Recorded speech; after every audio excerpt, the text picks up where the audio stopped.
Okay, second attempt at this video. I got about 2 minutes into it, and then my phone rang. And I'm like, bloody hell. But that's okay. Just talking about D&D tomorrow, blah, blah, blah. Nothing you guys need to concern yourselves for. So, it's a Saturday. I drafted twice last night. And I don't have my draft card sitting here. I don't have my draft card sitting here because I'm going to finish up Planeshift. Talk about the draft cards tomorrow. Sound good? Sounds good to me. Mix things up a little bit. You know, catches off guard. Maybe even with your pants. You know, I don't even want to catch you guys with your pants down on second thought. No, keep your pants right where they are. Do not need to see that. On the long list of things that I never need to see, that's pretty high on the stinking list. So, let's get started here, shall we? Where to start? Let's start with the artifacts. And did I put these together in reverse order by accident? Hold on a second. No, I just put those on. Why did I put those on top? Holy crap.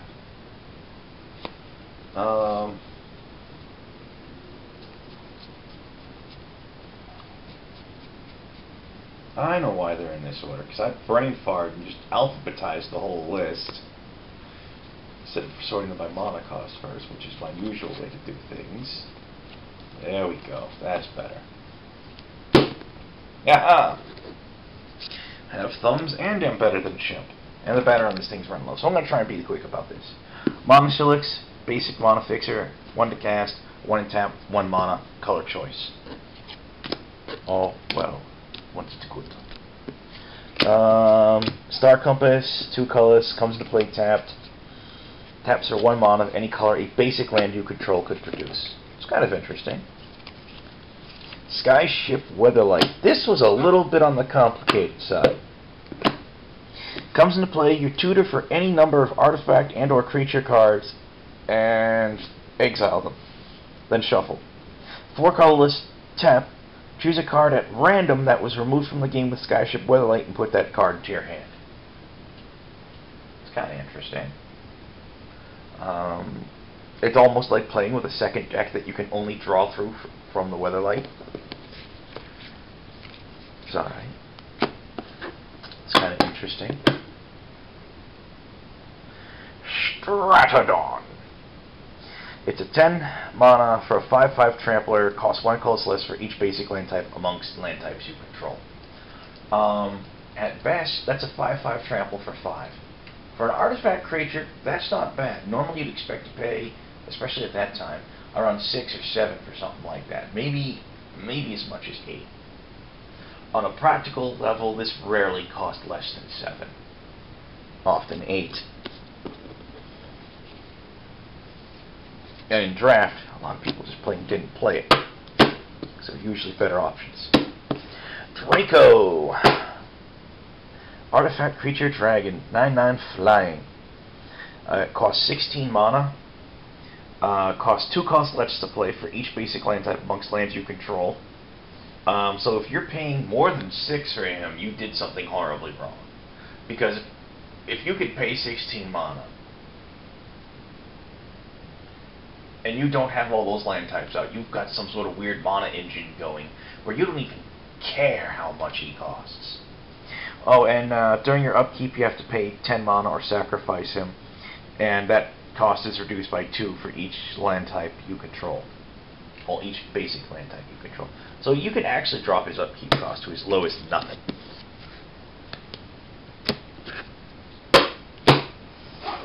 Lands. Crosses' Catacombs. It's one of the layer lands. They're kind of interesting. They're behind the curve now. Basically, when it comes into play, you have to sacrifice it unless you return a non-layer land you control to your hand, and it taps for any one of the 3 colors that are associated with the dragon in question. For example, Crosses, who's blue, black, red. Crosses' Catacombs taps for blue, black, red. All well and good. Cross's Catacombs. Darigos' Caldera. Taps for black, red, green. Okay. Dromar's Caverns. Taps for white, blue, black. Forsaken City. Don't particularly like it. Does not untap during your upkeep at the beginning. During your upkeep, yeah. Does not untap during your untap step. During your upkeep, you may exile a card from your hand to untap it, and you can tap it for 1 mana of any color. It's kind of assy. Meteor Crater, one of those few lands printed in later years that doesn't provide. Well, let me see. Actually, yes, it does provide mana. What am I saying? Brain fart. Choose a tap. Choose a color of a permanent you control. Add 1 mana of that color to your mana pool. That's alright. Unfortunately, only own 1 by the looks of it. Rith's Grove. Taps for red, green, white.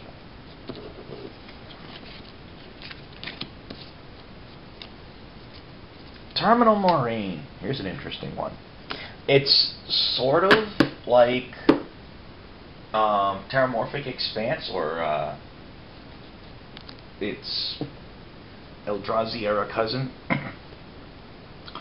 But it taps for colorless mana. Does not come to.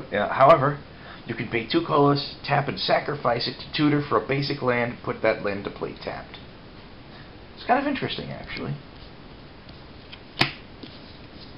Then we have, of course, Trevor's Ruins, which taps for green, white, blue. All well and good. So, like damn near everything in Invasion Block, here's the fun, the gold cards. We've got the Planeshift. We have a bunch of cards with the lovely little Planeshift motif going. If I recall correctly, at the time they called it a gating mechanic. I'm trying to remember. Basically, is when the creature comes into play, you return a creature to your hand that you control. That shares at least 1 color with it. For example, the Cavern Harpy is a 2/1 flyer. When it hits the board, return a blue or black creature you control to owner's hand. You can also pay 1 life to return the Harpy to your owner's hand. That's kind of spiffy. So you can recast. So if they try to kill off the Harpy, you can pay a life, bounce the Harpy to hand, recast it later. So it's a flyer that's rarely removal to resistant, or for that resistant to removal. Ecstasy of the mouth, holy crap. Eladamri's Call, green-white, instant. Search your library for a creature, reveal, put it in hand, shuffle. Technically, it's slightly better than Worldly Tutor, but not by a lot. Not by a lot. Gerard's Command, green-white, instant, untapped target creature, gets +3/+3 till end of turn. It's okay.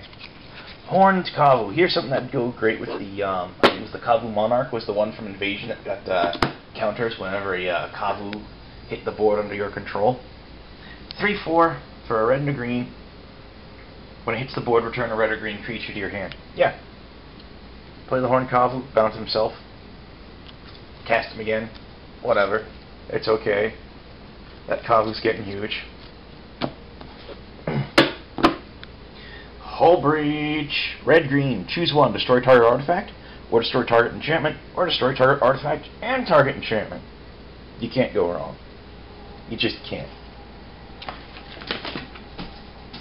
But the cat can, whenever she decides to walk all over my stacks of mostly sorted cards. Damn it, cat. Oh well. What do you want? She's a cat. So anyways, Meddling Mage, that was one of the cards that was modeled after a Pro Tour winner, if I recall correctly. He's been reprinted since, actually. That's the original printing.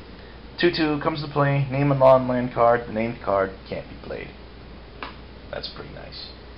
There's one particular card that you know will give you trouble, this will shut it down. Unfortunately, I only own 1 Meddling Mage. Terminate, I've talked about that a couple of times now. We're going to skip right over Terminate. It's awesome. It's great. Has a couple of minor drawbacks. It's alright. Daring Leap, colorless white-blue. Target creature, it's an instant. Target creature gets +1/+1 flying till end of turn. It's okay. It's not fantastic. Draw News Crusade. I actually had a lot of these hanging around. Colorless, black-red enchantment. All goblins get +1/+1, are black, and are zombies in addition to their other creature types. It's kind of interesting. You could easily see that being snuck into like Lorwyn era like, goblin decks, you know? Fleetfoot Panther. It's a 3/4 for a colorless green-white. It's another one of those gating creatures. However, he's got Flash. That's kind of funky. The ability to flash in a 3/4 when your opponent's not expecting it. Pretty saucy. Creatures with Flash are always nifty, except when they're ridiculously overcosted. Okay, battery died on me while I was shooting, so I'm gonna try and finish this up, get it posted. I meant to go somewhere tonight, and there's a very strong chance that's gonna end up falling through the way things are going this evening. Yuck. So anyways, Draw News Crusade. Pretty sure the camera cut me off after I covered that one. It's a lovely little enchantment. Gives all goblins +1/+1, makes them black, and makes them zombies in addition to their other creature types. Funky stuff. Fleetwood Panther. He's a 3/4 for 1, a green and a white, and he's gating with Flash. Anytime you can bring out a creature, especially a halfway decent sized one, quickly, when your opponent's not expecting it, that's pretty nice. Keldon Twilight, colors black-red enchantment. At the end of each player's turn, if no creatures attacked that turn, that player sacrifices a creature he or she controlled since the beginning of the turn. Basically, it's sacrifice something that summoning sickness wasn't an issue for. Not counting haste creatures, and they get a free pass. Lava Zombie. It's a 4/3 zombie for colors black-red, gating. Pump 2 colors, gets +1/+0 to on turn. He's okay. Silver Drake. It's a 3/3 flyer with gating for colors white-blue. I'll be perfectly honest. You're looking at him, he's probably kind of behind the curve these days. There's I can't even remember what it's called off the top of my head. There's a 2/2 flying vigilance griffin for a colorless and double white, and this guy is double colored and still has a drawback.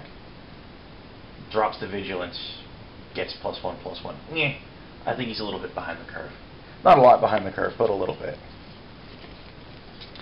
The Legendary Dragon Charms. Each one costs 1 mana of the Legendary Dragon's appropriate colors. And its modal, you choose one of 3 options. Processes, blue, black, red. Return target permanent to owner's hand. Destroy target non-black creature, which can't be regenerated, or destroy an artifact. Not bad. Darius's Charm, return creature from graveyard to hand. Or Lightning Bolt. Or Giant Growth. It's not bad. Not bad at all, really. Destructive Flow, black, red, green, enchantment. At the beginning of each player's upkeep, that player sacrifices a non-basic land. Kind of funky. Dromar's Charm, white, blue, black, gain 5 life, counter a spell, or target creature gets -2/-2 to end of turn. It's not bad. Actually, it's pretty good, especially in draft, which is probably why I only have 2 of them. Kind of a shame, really. Phyrexian Tyranny, blue, black, red. Whenever a player draws a card, that player loses 2 life unless he or she pays 2 colorless. And the flavor text is Kravak's referencing, for some reason, Squee won't die. No one's really sure why he wouldn't die. You could break his neck and he'd be up again in like 10-20 minutes. But flavor text is he is Yawgmoth's reward to me. I shall kill him 100 times a day. Kravak's to Urtai. Kravak's a former member of the Weatherlight crew. I think I talked about that before. Ended up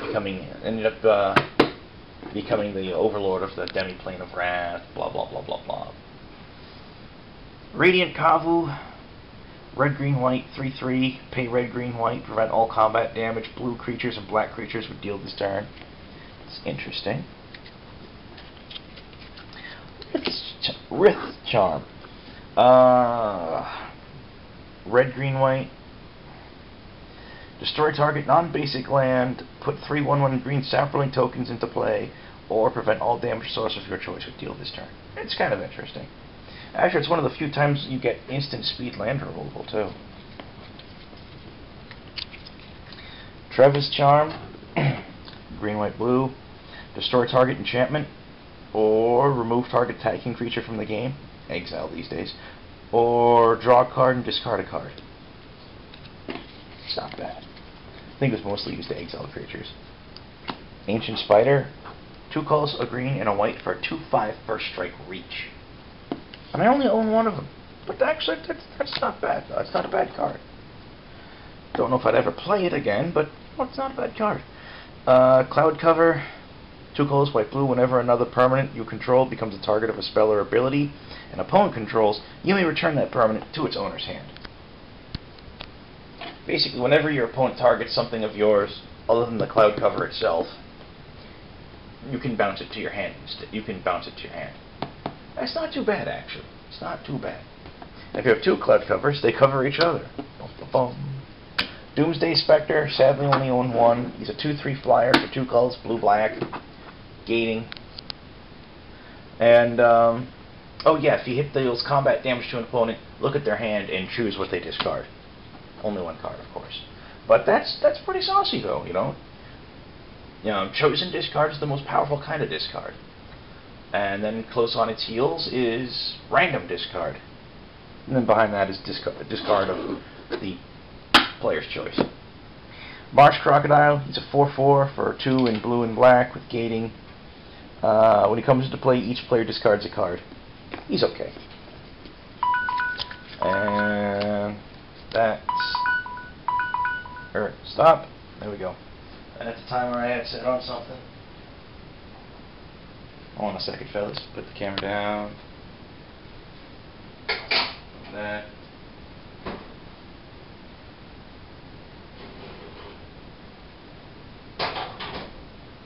There we go. That's good. Sorry about the interruption, fellas. Natural Emergence. 2 colors, red, green. It's an enchantment with gating, but it gates but only gates enchantments. So that's kind of funky. It also makes all lands you control 2/2 first strikers.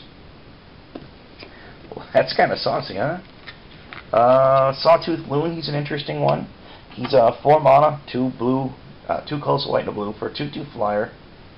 And when he comes into play, you may draw 2 and then put 2 in your hand on the bottom of your library. See, that's kind of funky because if you just need to cycle through your deck, you can play him and then bounce himself, you know, just to try and, you know, cycle through your deck. It's kind of interesting. Sparkcaster. Hey, look, it's another gating Kavu. In addition to being a 5/3 for 2 colors, a red and a green, he also deals 1 damage to target player when he comes into play. So, you know, he can be a slow death in and of himself. I play him, he bounces himself, take your damn 1. Urza's Guilt. 2 colors, blue, black. Each player draws 2, then discards 3, and then loses 4 life. If you combine this with something like a Liliana's Caress or a Megrim, you're doing 10 damage to your opponent, effectively. That's pretty nice. Urza's Guild is basically when he's walking around inside of Phyrexia, he succumbs to the charms of Phyrexia, and while walking around comes across his brother Mishra, his opponent from the Brothers' War of times long past, and finds that he's been chained up and has been being tortured all this time for his failure to defeat Urza. And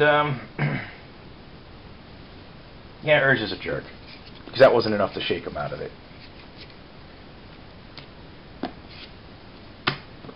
Questing Feldergriff. I'm pretty sure I've talked about this guy at least once in the past. You know, he's a purple flying hippo. He's crazy. He does stuff. He's a 4/4 for a colorless green, white, blue. Pump green, gets +1/+1 until end of turn, and opponent gets a 1/1 green hippo token. Pump white, gains gains protection from black and red until end of turn. Target opponent gains 2 life. Pump blue, gains flying until end of turn. Target opponent may draw a card. Now, theoretically, this guy can be used as a finisher. You can make him fly and then pump his power toughness through the stratosphere and swing. Unfortunately, if it doesn't work for some reason or another, you've just given your opponent a buttload of hippos. A buttload. Shivan Worm, another one of those cards that was really good back in the day, would probably still be good if printed today because its power toughness and special abilities are huge compared to its casting cost. 3 colors, red-green, for a 7/7 trample with gating. Who cares if he gates? He's a 7/7 trample for 5 mana. That's awesome sauce. Unfortunately, I only own one because he was in high demand back in the day. Never went out of my way to get more of him. Urtai the Corrupted, 2 colors, white, blue, black, 3/4, blue, tap, sack a creature or enchantment, counter target spell. You know, I think the only reason why you can sacrifice an enchantment as well is because of his white aspect. And to be perfectly honest, the original Urtai was a straight blue dude, and then he gets corrupted by black mana and Phyrexian Machinery while in Wrath. He's working for Krovix these days. And I don't really see any kind of a story reason for him to be white mechanics. Okay, a sacrifice artifact, counter spell, got it. But story reason? Character reason? White? Urtai? I don't know. I don't know. Raising Snid. Look, it's another Snid. The hell is a Snid? I don't know what a Snid is. I don't think any of the creative guys knew what a Snid was either. It's a 3/3, 4 colors, black, red. When he comes into play, return a black or red creature you control. Okay, so he's gating. When he comes to play, each player sacrifices a land. Not impressed. Steel Leaf Paladin, I had a crap ton of these lying around. It's a 4/4 first striker with gating for 6 mana, 4 and a green and a white. And I'm like, really, guys? Really? That's behind the curve. That's really behind the curve. Oh well. So, there it is, fellas. We finished up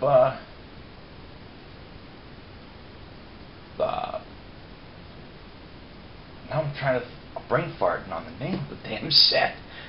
All I can think of is Planeshift. No, that's a totally different product. It's not Planar Chaos. Planeshift. There we go.